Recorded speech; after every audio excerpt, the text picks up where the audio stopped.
Феодалдық қоғам, жер, билік және міндет. Орта ғасырлардағы батыс Еуропаның әлеуметтік және экономикалық құрылымы. Феодалдық қоғам. Орта ғасырлардағы батыс Еуропа. Жұмыстарыңды жалғастырыңдар. Билікке тиесілі өнімді дайындаңдар. Орта ғасырларда жер жалғыз байлық көзі болды. Жер кімнің иелігінде болса, жер бен жалғыз байлық көзі. Феодализмнің мәні, жер кімнің иелігінде болса, билік те соның қолында. Феодалдық қоғамда жер иеленушілер мен шаруалар арасындағы қарым-қатынас ерекше маңызға ие болды. Томаға тұйықтық. Қажетті азық-түлік, киім-кешек, құрал-сайман есе бәрі поместьенің өзінде өндірілді. Екі әлем бір елікте. Феодалдық вотчина. Шаруалардың еңбегі поместьені асырады. Бұл осы кезеңнің басты ерекшелігі еді.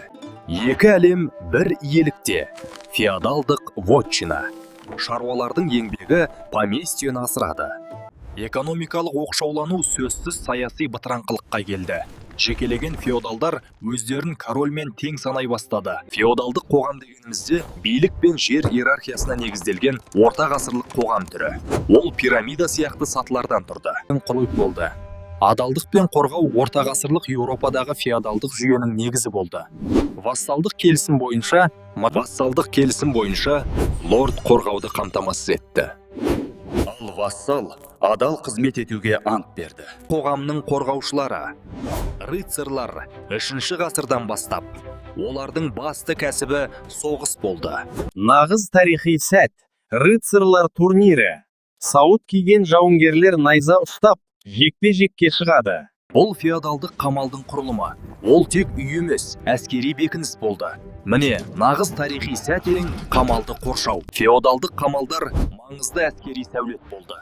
Қоршау кезінде қорғаныстың әрбір бөлігі мінсіз жұмыс істеу керек еді. Басыбайлы шаруалар феодалға толық тәуелді болды. Ал ерікті шаруалардың жағдайы біршама жеңілдеу еді. Орта ғасырлардағы Еуропада феодалдық қоғамда шаруалардың жағдайы әртүрлі болды. Мысалы, Франциядағы қорғаныстың құны, шаруалардың міндеткерліктері. Феодалдық жүйеде шаруалар қорғаныс үшін ауыр міндеткерліктер өтеді. Феодалдық қоғам циклі. Жер мен билік. Корольдер жерді бөліп береді. Рыцарьлар қорғайды. Шаруалар жұмыс істеп экономиканы дамытады.